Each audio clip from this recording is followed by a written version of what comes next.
If you boarded a matatu this morning, count yourself among the lucky few. Forget owning a car. Right now, just affording public transport has become a privilege that many cannot reach. Tonight, we take you into the quiet, relentless rhythm of a walking nation. A story of thousands who rise before dawn, not to beat traffic, but to beat despair. Our reporter, Paul Kirobi, walks with them and brings you this report.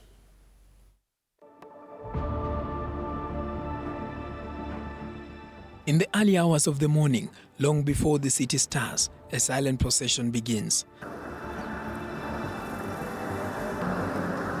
From the edges of Nairobi, areas such as Kayole, Pipeline, Soweto and Huruma estates, thousands are chasing a silver of hope. They walk, not for fitness, not for leisure, but for survival.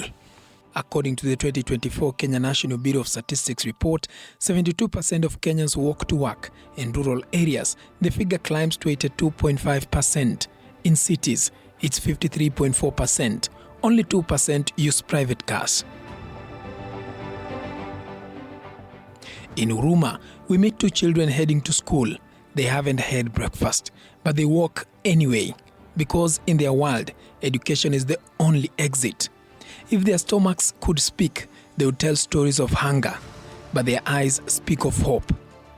Minutes later, their father, Quinto Afula, prepares for his daily hustle. He pulls out a pair of worn-out shoes from under the bed, shoes that have walked him through 16 years of struggle in Nairobi. He lives in a single room with his wife and 4 children. 3 meals a day is a dream. 1 is a blessing. Tuko wazee, tuko vijana, hakuna kazi Kenya. Unaona? Kila mtu amekuja kuomba kazi. Kama uko na bahati yako, utachukuliwa na unapeana ID. Alafu tunafanya kazi. Na hiyo kazi, maybe tuseme hiyo nyumba iko 10 floor or 15 floor. Kama saa hii yenye niko nayo 23 floor. Sasa wamama pia wanapewa kubeba jerrycan moja. Kama moja hakuna, kama hiyo nini lift. Hakuna, unabeba jerrycan. Maybe utakatiwa jerrycan 30 kwa siku. Hiyo ni kipimo. Unabeba paka juu. Sasa zingine unapewa mawe. Unaona? Hii mawe ya 9 by 6. Quinto once worked in a private security sector, but when COVID hit, he was laid off. Now he walks to the Parklands area, hoping to be picked for casual construction work. If he is late, he misses the chance. If he is lucky, he earns 3,000 a week. Alafu kwa hii nyumba nalipa 4,000 kwa mwezi.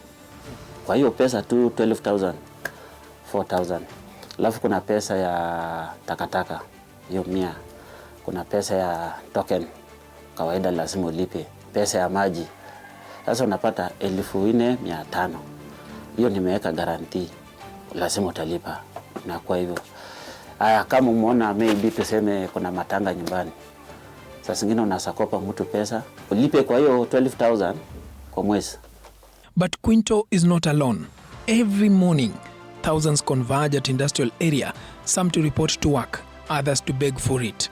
They carry ID cards, CVs and dreams. But often they return home with dust and disappointment.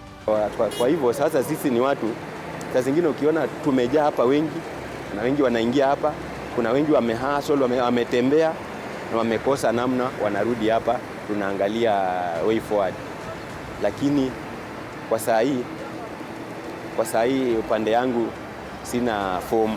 Nimekuja hapa Nairobi Timber, ndio mahali nafanyia kibarua yangu ya kila siku ya kupata at least kipato ama kitoweo niweke kwa tumbo jioni. Na jinsi nimefika hapa kwa sababu kazi imepungua. Hivyo tumeambiwa ya kwamba kwa sababu kazi imepungua turejee kwa nyumba, wale wachache ambao wamechukuliwa ndio wanaendelea na kazi. Na tunaambiwa ya kwamba kampuni kazi imepungua kwa sababu ya taxes ambayo imeongezeka kwa nchi. Once a beacon of hope, industrial area is dimming. High taxes and rising costs are choking factories. Employers are cutting back. What once a gateway for 180 workers a day now barely absorbs a handful. Hii barabara tukikaa hapa dakika kama 10 hivi, ikufikia masaa 3 saa 4 hivi. Hii barabara ni breakdown ndio zinapita, hizo breakdown za eneo ya mizigo. Utapata generator na mitambo za makampuni hizi, mitambo za engineering ndio zinapita kwa hii barabara, sababu makampuni mingi zinafunga. Na ukiangalia vizuri hizi makampuni, ukienda Mombasa Road saa hii makampuni mingi, malori mingi zinapita zikienda zinateremka pande ya Tanzania kule, zinaingia na Namanga hivyo. Hata ukifanya uchunguzi wako uende kwa barabara tu Mombasa Road ukae, ndio utajishuhudia wewe mwenyewe. But is walking always a burden? We meet Dr. Amisi Kote, founder of Human Garage Wellness Center. He says walking can be healthy if done right.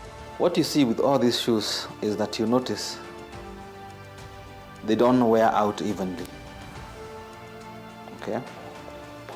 What you see with me, my foot has even distribution of pressure, and therefore when the body, when we walk, we help the body to function better. So it's the musculoskeletal system, for example, the cardiovascular system, the digestive system, the respiratory system, the immune system, everything gets worked up, everything gets stimulated to function as it should. However, and I'll put a big however, is what people are doing today, they are walking these long distances, but with the wrong footwear. So when you walk these long distances with the wrong footwear, you expose yourself to more risks of picking up an injury. And I'll give you an example. The companies that make shoes have no health conscious in their mind when producing a shoe. For them, it's based purely on fashion. At his clinic, staff walk barefoot, a radical choice, he says, to reconnect with the ground and with health. Actually, when I go home, jioni, inakuwa very hard to put on shoes after the whole day being free. So I feel like I'm being pushed back to a box again when I want to go home and wear shoes. Yeah. In a city of concrete and contradiction, the truth is not in the headlines. It's in the footsteps, in the worn soles, in the quiet strength of a father who walks for his children. This is the story of a walking nation, and it's still unfolding. Paul Kirobi, TV 47, Nairobi.